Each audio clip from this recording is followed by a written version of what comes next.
Do you want to be the master of your own destiny? To learn to control the forces of the planets and the elements and all the secret and occult wisdom that's been passed down to mystics and sages throughout the ages? Of course you do. Hi there. I'm Rosicrucian Emperor Ivad Niffen, and I've had direct communication with the secret chefs, and they have imparted to me this knowledge and given me permission to release it to you via my magical order. If you join my order today, you will learn spells, magic, and how to empower your light suit. We're having a sale, by the way, so join my order today and don't miss out.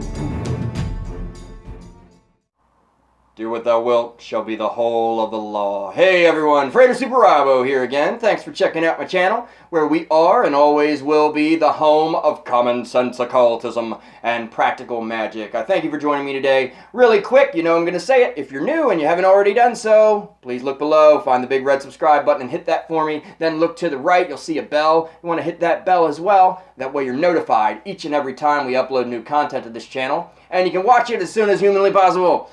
One last thing, please remember to like and share this and all videos. It helps out a lot and it is very much appreciated. So I thank you for that in advance. Thank you. Okay, I hope you guys enjoyed that little intro there. Look, I promised him he could be on the show, so I wanted to deliver on that promise. I figured, what better time? I'm doing a video on magical orders and what you should know about when you're going into it as a beginner. So I figured, you know, why not? Let's do it now. And hopefully it was good for you guys and you enjoyed it. We're probably going to have him back for a full-on interview, really in-depth and exciting questions that are just going to blow the mind, and it should be really informative. So look forward to that, and I just, you know, I hope you guys enjoy it. Seriously. On a serious note, guys, seriously, as you know, I am all about doing the work and taking magic and spirituality and occultism as a very serious topic. It's literally my life, and I care very much about it. But on that same token, I want to promote a very fun atmosphere and a lightheartedness and that spirit of fun and comedy and just entertainment, so that, you know, we don't have to be all that. We just remind people we don't always have to be these, you know, stuffy, shirted, nose up in the air type of magician people. We can, you know, we can kick back and we can relax and we can have fun and we can laugh at ourselves, and you know, I just think that's important. So I hope you guys support that message as well, and you enjoy it when I do these types of things. So that being said, on to the topic at hand, which is, as you can see, magical orders. What about magical orders and initiation?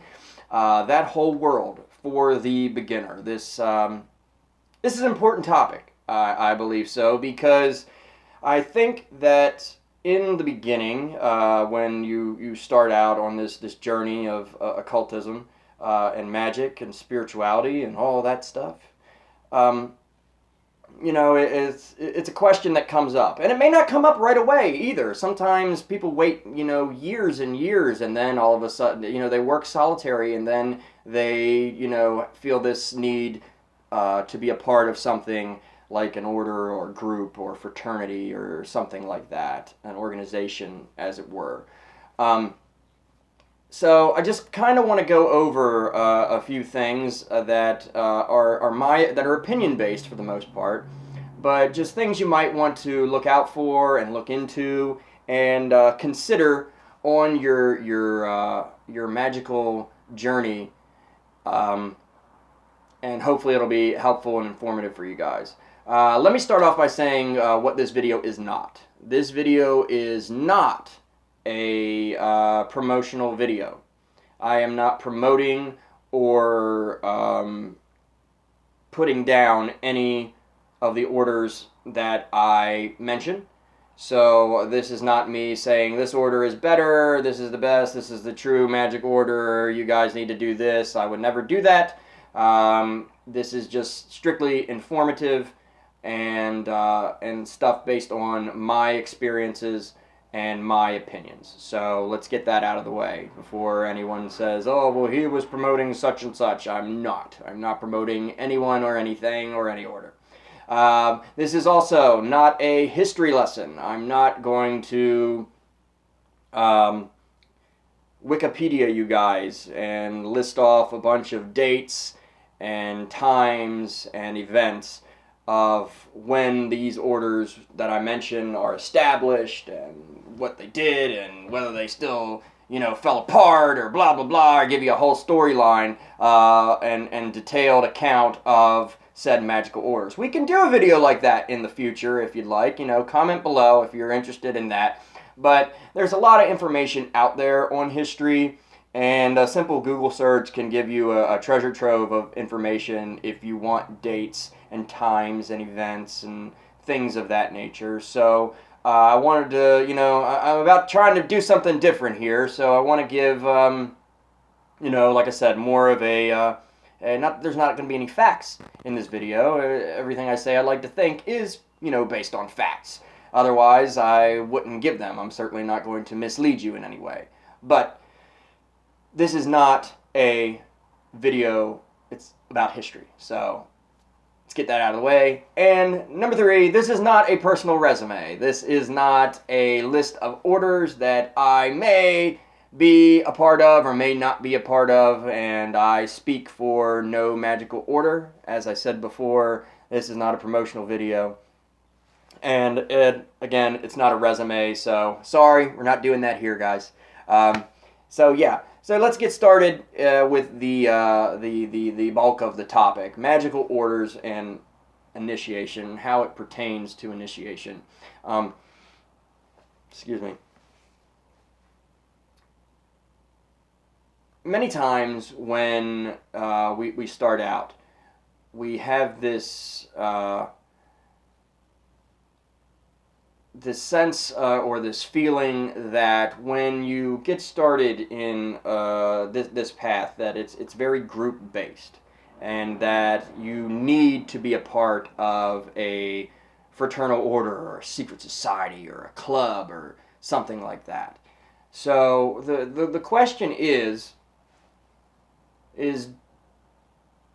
to obtain true initiation, to progress, and to be a magician. Does one need to join a fraternal order or a magical order or secret society? Is it necessary for one to do so? No. The answer is no. Okay, thank you very much. Love is the law, love under will. I'm just kidding. But seriously, yes, the short answer is no. You do not need to be a part of a magical order or organization to learn magic, to do magic, or to be a successful magician, or to progress upon the initiatory path and climb up the tree of life, or a billion other metaphors we could use. You do not need to be a part of an organization to do that. Okay, now that being said, magical orders fill a place in occultism. Orders, societies, whatever you want to call them, fraternities, sororities, they have been a part of occultism and mysticism and religion since the beginning of time, since we've been, you know, writing things down, and before that, there have been these types of things, groups. We are social creatures. We are we like to get together in groups and do things. So this is very much a reality. They're not all gone. So if you're new and you don't think these things exist, they do. They're there. You just got to look for them. And this day and age, it is very easy to find these types of organizations. Whereas, you know, years ago, you either had to know somebody and you may have had to do a whole lot of actual searching and, you know, possibly move. And, you know, it was hard to get past the secrecy of it all. But now information is readily available, and you can find out a whole lot of things. Now, back to the question, if you need to do this, ultimately, all initiation is self-initiation. That may actually be a famous quote by somebody, so sorry, I'm not going to give credit because I don't remember. But ultimately, all initiation is self-initiation, in my opinion. And what I mean by that is when you undergo a true mystical experience, when you level up, to use a video game type reference, when you level up spiritually, that is ultimately a self-initiatic experience. It happens within the self. And it doesn't necessarily happen in a lodge room full of people where a master of ceremonies puts his or her hand on your head and says an incantation and you swear an oath and blah, blah, blah, blah, blah. You know, that I'm not saying that that can't contribute to true initiation, but it's not a necessity. Again, that being said, for whatever reason, as human beings, we somehow feel this need, at least this is how it went for me, we feel this need that to be a part of something like that, and we think it will be beneficial to the experience, and it's a yearning and a want to be a part of something, to learn from others, and to have an experience. And that's perfectly normal if you're feeling that way, especially if you're new and you're like, I don't know what to do. I need a group and I need someone to show me what's going on because I know I'm interested and I know I'm supposed to be doing this stuff, but I just have no idea. And I searched the internet, but I'm just, So I've been there, trust me, understand that feeling completely.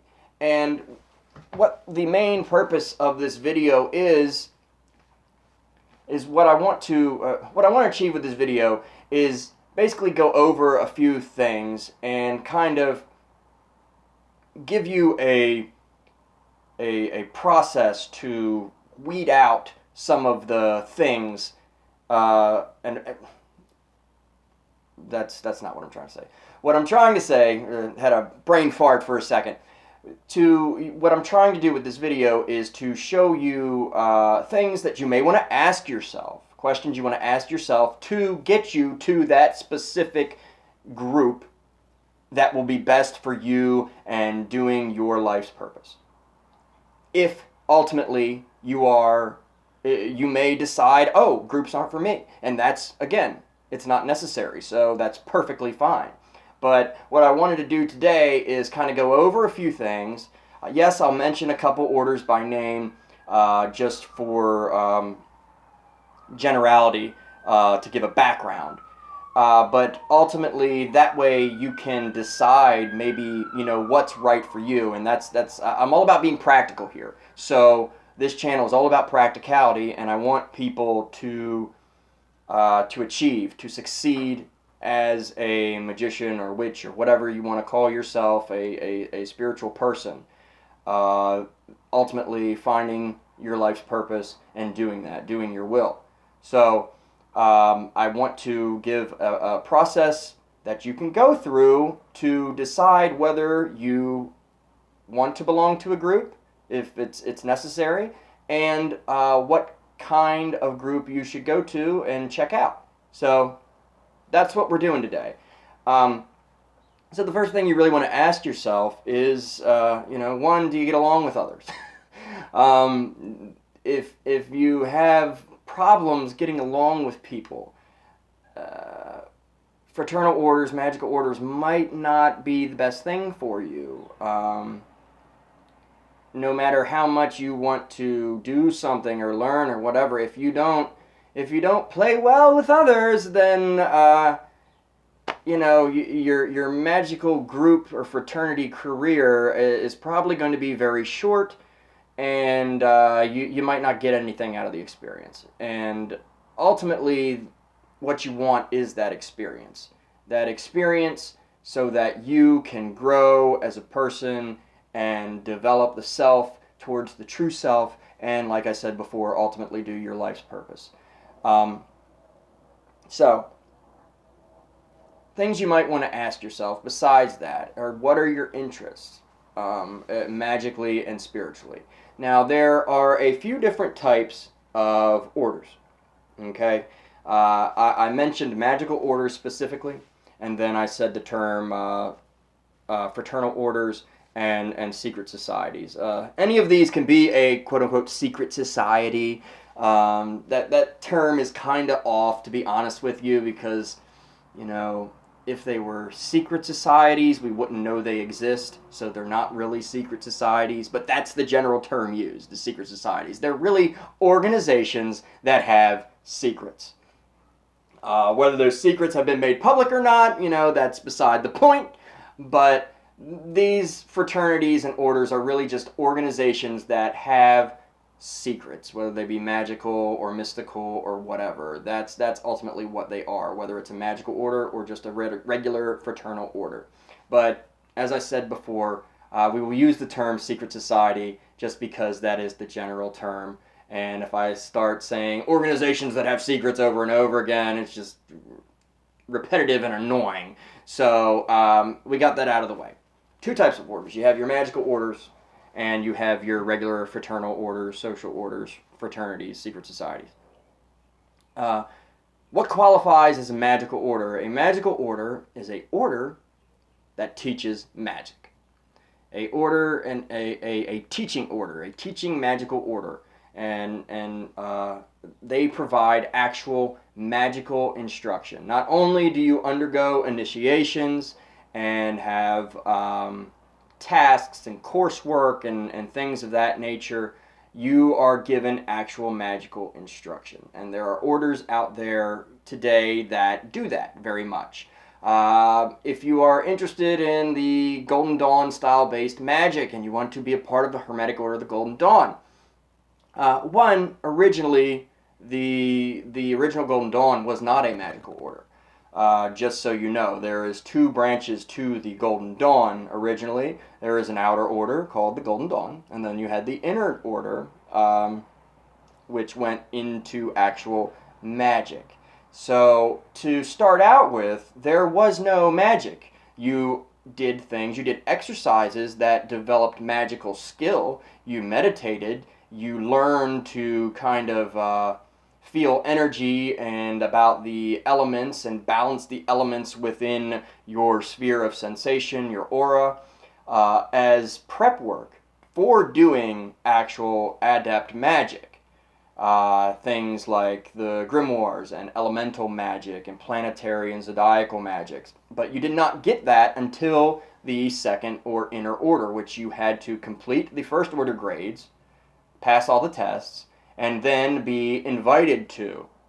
Then you got magic. Now, that being said, there are Golden Dawn based orders. We're not going to get into, Golden Dawn doesn't really exist because they destroyed the current and blah, blah, blah, blah. We're not going to get into that. This is not a debate on that. There are Golden Dawn based orders today that very much do teach magic from day one now. So it is not, there are not, while some retain the original framework where you just did the, the self-work and then you got magic in the inner order, some do retain that.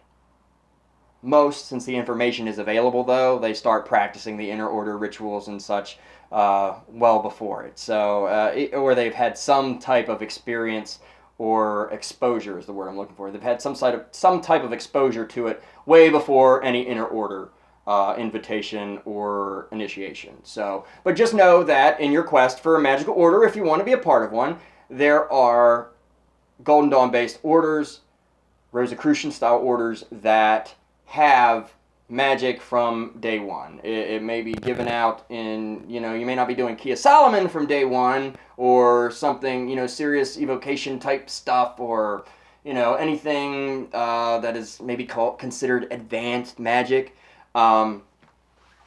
You may not get that from day one, but you are introduced to magic from the very beginning. So there are orders out there like that. You just got to find them. Most of the Golden Dawn information is ready and available through books and online. So you can research it and find out. I've talked about a lot of it here on this channel. It only takes a couple clicks and you can find out anything you need to know. Again, not a history lesson, so I'm not going to go into that. But just something you might want to ask yourself, like, is that important to me? Is magic from day one important to me? If you're looking for a magical order. Know, if you want to be a part of a magical order, that you will be assigned a teacher and instructor, and you will be expected to perform tasks that he or she gives you. So you will have lessons. It's school. It's a magical school. Literally, there is a curriculum. You have to memorize things and do things. It's not just you show up on the second and fourth Tuesdays and we say a couple things and, get drunk and blah, blah, blah, and, wear funny hats and robes and wave swords and all that stuff. That's, not, there's a lot of that, but it is very much, there's work you have to do. So if you don't want to have an established curriculum, again, maybe a magic order is not for you. But if you want that instruction, then if you need that to advance and you want someone to bounce things off in a one-on-one type relationship that progresses towards group work, then something like that, a Golden Dawn based order, might be for you. So keep that in mind. Ultimately, it is training to not only do self-magic, but to solitary magic, but also to work within a group. Wiccan orders, Wiccan covens, also, I haven't forgotten about you guys out there. They very much fall into the magical order category. While Wicca is a religion, and it's become, in my opinion at least, has become more about the religious aspect of it nowadays, and I'll do a video on that in the future, just so you know. But they seem to be straying from magic a little bit, just from what I've seen. But at its core, the religion of Wicca is supposed to be a magical religion that trains people in magic to be their own priests and priestesses of witchcraft and magic. So the point is to give magical instruction with initiation and a religious experience. So something you may want to look into as well, that qualifies as a magical order. And they do group magic together. So that's one stop. Then you have something like the AA, which is also a magical order. The AA, started by Aleister Crowley, the first Thelemic order that I know of, is very Golden Dawn based. He took a lot of things from the Golden Dawn, but he was the first one to use that system and give magic inner order work from day one. The stuff that I was talking about before, how Golden Dawn orders, sometimes they do that now, they give you magic right from the get-go. Well, Crowley did that first with the AA, so it's not a new idea. Anyone that says that they're somewhat different or special and they are innovated and did that, no, it's already been done. The first and second order stuff had already been published, and Crowley was doing that second order work from day one in the probationer grade with the AA. So the difference is with the order like AA based orders, or the AA curriculum is strictly student teacher only. What do I mean by that? I mean there is no group work, and all the AA guys don't get together once a month on the full moon and do a big magical brouhaha ritual. It's not done. There's no group rites. It's not a part. Now I'm not saying people in the AA can't get together and do magic, but I'm saying it's not a part of the structure. It is Crowley at that point in his career felt that group work was detrimental to the development of the magician. So he said, this order, no group work.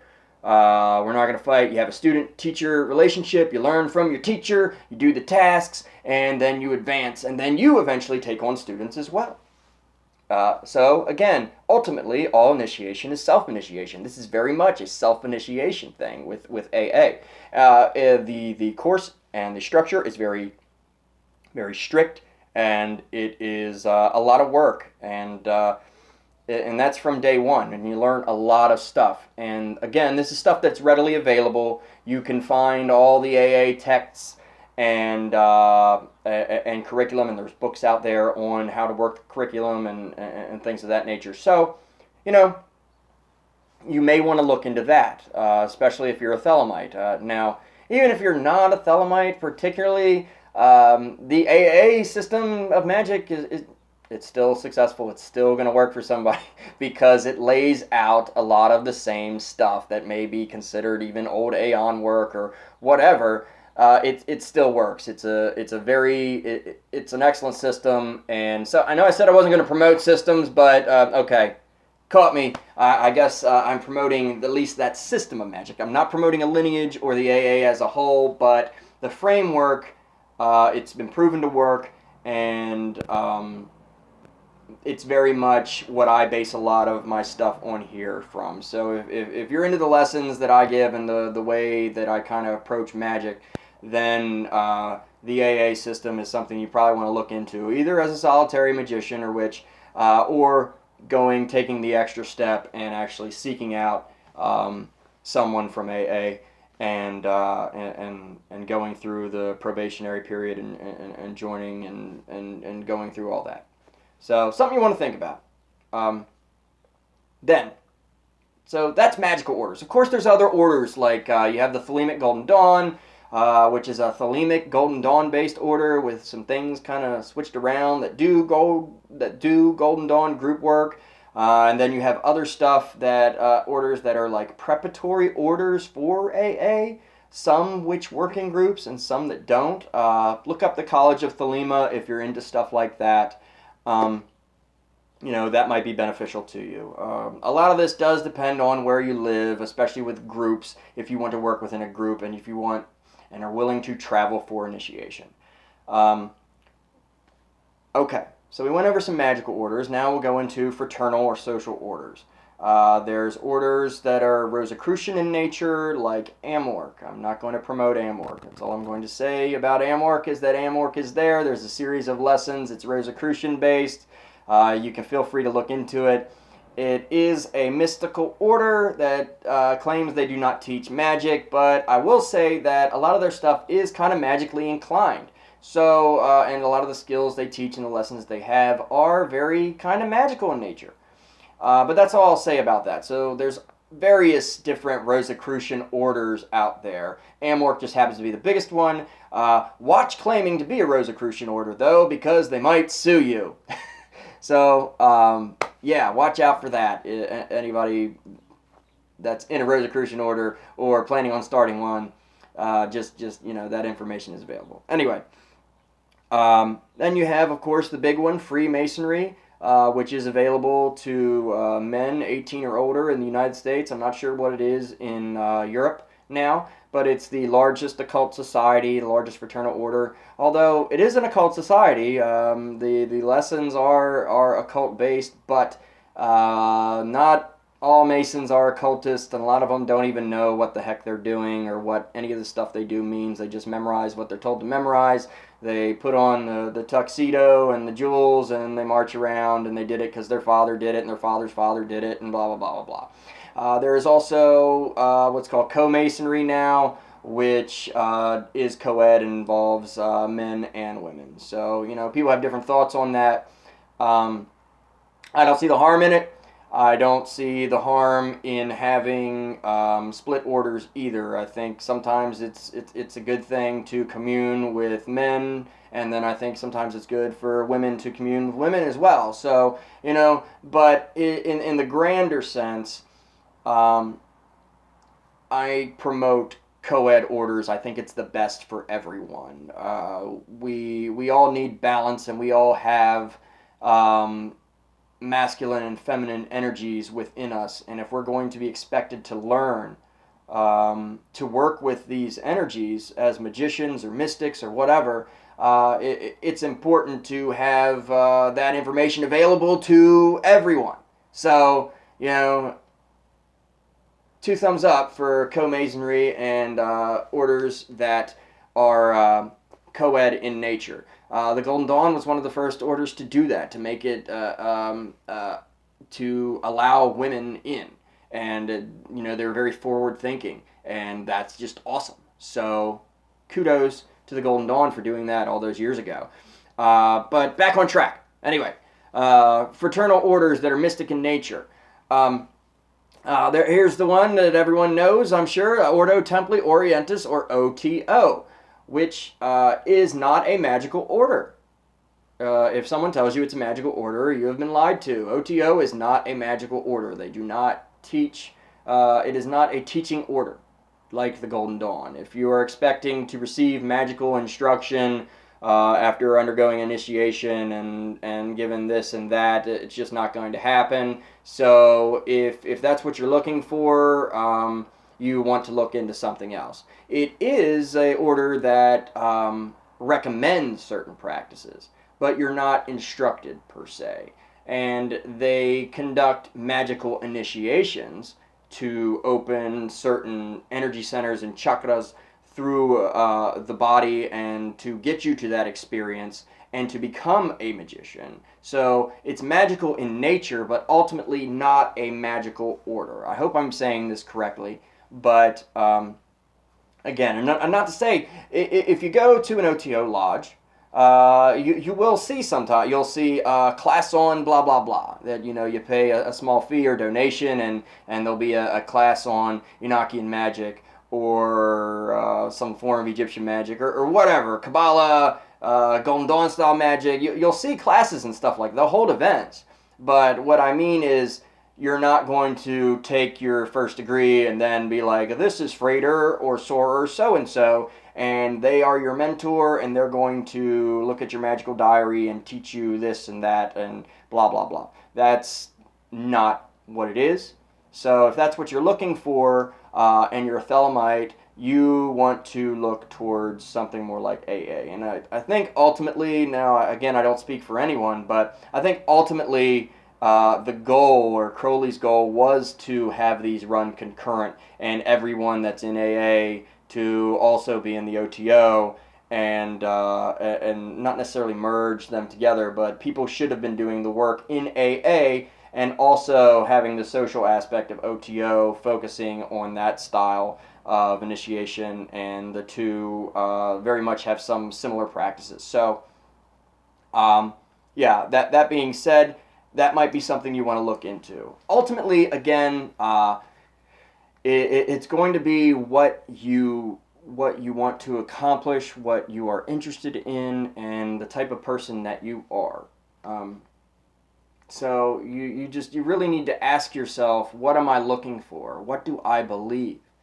And there's nothing wrong with, you know, trying out different things. There's lots of people out there that have a wallet full of dues cards from lots of different organizations. And any good magical organization worth their salt is not going to tell you you cannot be a part of anything but this organization. Now, I would recommend not going too far overboard and trying to, you know, join this and that and blah, blah, blah, and overwhelming yourself, because any type of radical, overwhelming type of, what's the word I'm looking for? Too much. If you do too much, you're going to get burned out. And you won't learn anything, ultimately. You will not learn anything. So So find your where your focus is and go from there. Um, Ultimately, that's what you have to ask yourself. What do I want to do? What do I want to accomplish? Obviously, it might be, do I want to be a magician? Do I want to focus on the religious side of things? Do I just want a fun place to go and hang out twice a month or once a month? You know, these are things you got to ask yourself. Do you have the time to and the effort to put in the work that you will be assigned if you're in a magical order? What are you going to get out of it ultimately? And ultimately, is this benefiting you on your quest for self-development and moving towards discovering, or if you already know it, doing your life's purpose? So I encourage everyone to think about that. Also, be expected. This is Magick. If you're very new, you may not have discovered this yet, but Magick isn't cheap. This stuff costs money, so that's another thing that has to come into play: finances. We're not going to get into charging for magical instruction or blah blah blah or any stuff like that, and we can thank Crowley for a lot of that crappy arguments that people have for that now. But we'll do another video on that later.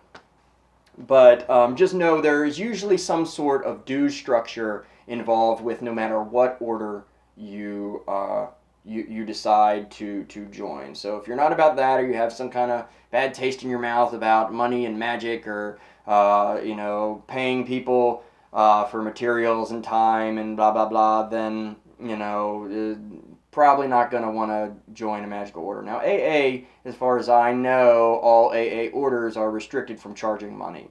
Correct me if I'm wrong. And there may be one out there that's, you know, breaking said rule or whatever, but it's as far as I know, in my experience, it's free. But except for, you know, getting your materials and stuff that you have to get. So ultimately, you have to get a lot of stuff as a magician anyway. You either have to get the materials to make it, or you have to purchase it if you don't wish to make it, or you are, you know, taking your time and searching for stuff. You pay for it in one way or another, we might as well say. So there is a cost, there is sacrifice, there is work, whether that's monetary or your time or your physical effort, blood, sweat, and tears. There's work involved, no matter how or which order you choose to or not choose. No matter how, anyway, no matter what you choose to do, there is work involved. There is a cost, is what I'm getting at. So you need to figure out what you're ready to do at this point in your journey, and what you ultimately want to do, and what that cost is for you, and what you can do. So I'm going to leave you with that. Again, we'll go into some more things. If you'd like to talk about, you know, money and magic and stuff, obviously, you know, I believe people should be paid for their time, and, you know, things cost, you know, and even if you're a solitary magician, or you're, you know, just looking for the religious side of it, you know, there's, you know, people get paid for their time, as far as certain things go, and I think that's okay. But, you know, obviously there is a bunch of charlatans and just, you know, people that seek out to take advantage of folks, and that's just wrong. And I feel bad for people that have had to experience that when they were just trying to seek out a magical order to have a spiritual experience and growth. I think it's appalling, and it really, I'm not going to talk about it a whole lot because I'm going to get really, really mad. So I don't want to go into that here. I'll have to, you know, get in that meditative frame of mind and be really zen if we're going to do a topic on that, on people taking advantage of others in magical orders, but or fraternal orders for that matter. So again, these are questions you got to ask yourself, you know, ultimately what you want to do. I'm going to leave you with that today because this video is going on longer than I wanted it to. But again, if you have questions, leave them below in the comments. But that's about it for today. For future lessons, I'm gonna get back and do a ritual. I think I want to. I think we're gonna do the Supreme invoking ritual of the pentagram here coming up soon. I have to check with the producer and see what Mrs. Du Bastet wants me to do. The next lesson is going to be about devotion in Thelema and devotional practices in Magick, and the debate on that, and everything to do with devotion. So we're gonna get into that in probably the next video. That's probably what the next video is going to be about. Again, got to check on some things, but that's about it. I hope this was helpful for anyone that is thinking about joining a magical order or just sticking with being a solitary magician. I hope this was helpful and informative for you. I hope you enjoyed the intro. I hope that you guys are creating a magical day and life. So, again, thank you. There's links below in the description box for my social media. So friend me on there, add me on there, follow me, and also if you wish to support this channel and my work and the message here, and you want to become a part of the team, there's a link to my Patreon. And if you want to be stylish and support that way as well, we've got team merch, so check that out. A bunch of cool stuff, shirts and mugs and bags and pillows and all kinds of great stuff, and magical kittens, and it's awesome. So check that out. Link below in the description. Yeah, that's about it. So I will be seeing you guys soon. Thanks for watching. Don't forget to subscribe and share as always. And I will see you guys very, very soon. Love is the law. Love underwood.